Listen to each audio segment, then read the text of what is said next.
Went a little crooked on the can, so I had to fix it.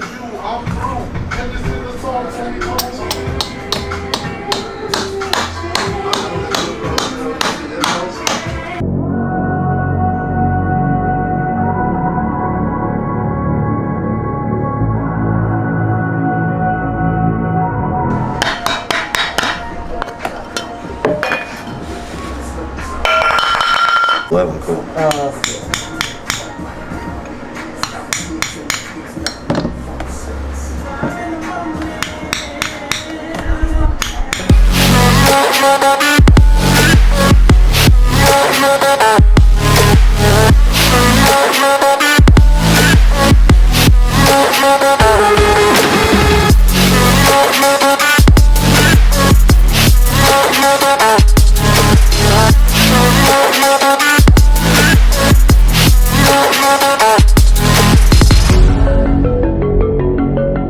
I got the axles loose already, as you can see. The other side, you know the deal.